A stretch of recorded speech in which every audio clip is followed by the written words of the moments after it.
Hello students, Edufree Academy সকলোকে স্বাগতম জনাইছো। আজি আমি আৰম্ভ কৰিব লৈছো দা ফটোগ্ৰাফ ক্লাছ 11 ৰ এটা ফাৰ্স্ট আমাৰ পয়েম টু নেক্সট পেৰাগ্ৰাফ কিটা আমি ফাৰ্স্ট পেৰাগ্ৰাফটো ডিসকাস কৰিলো মোৰ চেনেল পেজত গৈ তোমালোকে চাব পাৰা নেক্সট পেৰাগ্ৰাফটো আজি আৰম্ভ কৰিছো some 20-30 years later she would laugh at the snapshot see Betty and Dolly she would say and look how they dressed us for the beast. The sea holiday was her first, mine is her laughter, but weary with the loved age of loss. Poete describe koise je ki koise some 20-30 years later mane 20-30 years of pisot mane ki koise tar teor maake poeter maake ki koise ছবিখন চাই হাঁহিছে চোৱা বেটি আৰু ডলি তেওঁৰ cousin দুগৰাকী নাম কি আছিল বেটি আৰু ডলি আছে হাঁহি কৈছে যে চোৱা আমি বেটি আৰু ডলিলে চোৱা আমি মানে কেনেকৈ সেই বিচলে যাবলৈ আমি কেনেকৈ মানে হাজু হৈছিলো হেতু চাইবেলি মানে তেওঁ হাঁহিছে আৰু কৈছে বেটি আৰু ডলিক চোৱাচোন এতিয়া কৈছে যে দ্য সি হলিডে ৱাজ হাৰ পাছ মানে কি এই জিটু তেখেতে সাগৰৰ পাৰত ফুৰিবলৈ যোৱা দিনবোৰ আছিল হেতু মানে এতিয়া মাতৃৰ কাৰণে তেখেতৰ মাতৃৰ কাৰণে অতীত হৈছে কিন্তু আৰু পয়তৰ কাৰণে কি হৈছে মাইন ইজ হাৰ লাফটাৰ পয়তে ইয়াত মানে তেওঁৰ লংগিংটো প্ৰকাশ কৰিছে তেওঁ মানে কিমান এটা ফিলিংটো তেওঁৰ মনত সোমাই আছে কেনেকুৱা এটা দুখ তেওঁৰ মনত সোমাই আছে সেইটো প্ৰকাশ কৰিছে যে আৰু তেওঁৰ হহাটো মোৰ মানে পাষ্ট হ'ল মই মানে অতীত হ'ল কৈছে তেওঁ মানে মাতৃক হেৰুৱালে আৰু মাতৃয়ে যে সেই ফটোখনলৈ চাই হাঁহিছিলে সেইটো পয়েটৰ কাৰণে এটা পাষ্ট এটা মেমৰি হৈ ৰৈ গ'ল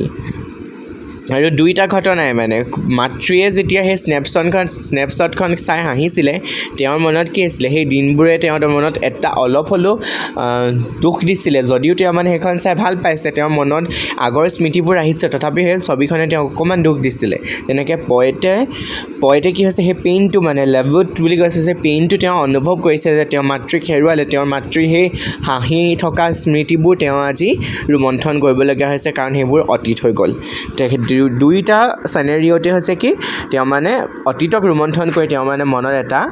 পেইনৰ ফিলিং আহিছে now she's been dead nearly as many years as that girl lived মানে সেই যি 10-12 বছৰীয়া ছোৱালীজনৰ কথা কৈছিলে যে তেওঁ মানে ফটো মাৰিছিলে হাতত হাত ধৰি 10-12 বছৰীয়া ছোৱালীজনে যিমানখিনি জীৱন তেওঁ মানে সেই চাইল্ডহুডত কটাইছে সিমানখিনি বছৰ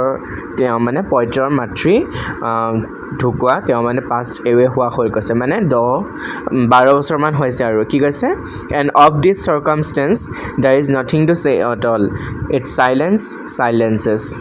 কৈছে যে পয়েটৰ মানে এই মুহূৰ্তত এনেকুৱা এটা পৰিস্থিতিত তেখেতৰ মানে ক'বলৈ একো নাই তেখেতৰ মাতৃয়ে সেই ছবিখন চাই অতীত ৰোমন্থন কৰা সেই স্মৃতিটো ৰোমন্থন কৰিবলগীয়া হৈছে মানে তেখেতে সম্পূৰ্ণ এটা নতুন অনুভৱে নিজৰ মাজত সেই দুখটো তেওঁ অনুভৱ কৰিছে যে তেওঁ মাতৃয়ে সেই স্নেপশ্বটখন চাই কেনেকৈ হাঁহিছিলে আজি এই ফটোগ্ৰাফখন তেওঁ দেখিছে ৱালত লাগি থকা দেখি তেওঁ সেই কথাটো মনত পৰিছে এদিন মানে মাতৃ আৰু তেওঁ যেতিয়া তেওঁ একেলগে আছিলে মাক আছিলে তেতিয়া মানে কি কৰিছে তেখেতে মানে ফটোগ্ৰাফখনলৈ চাই হাঁহিছিলে বেটি আৰু ডলিলে চোৱাচোন কেনেকৈ মানে আমি কাপোৰ পিন্ধিছিলোঁ বিশ্বলৈ যাবলৈ কিন্তু এতিয়া তেখেত যিহেতু নাই সেইকাৰণে পয়েটৰ কাৰণে কি হৈছে সেই গোটেইখিনি মানে পয়েটৰ কাৰণে স্মৃতি হৈছে তেওঁ মানে আজি একোৱেই নাই তেওঁ মানে আজি এই নীৰৱতাৰ মাজত সেই স্মৃতিবোৰে তেওঁক আজি আমনি কৰিছে আৰু তেনেকৈ তেওঁ আজি থাকিবলগীয়া হৈছে আশা কৰিছোঁ তোমালোকে কমপ্লিট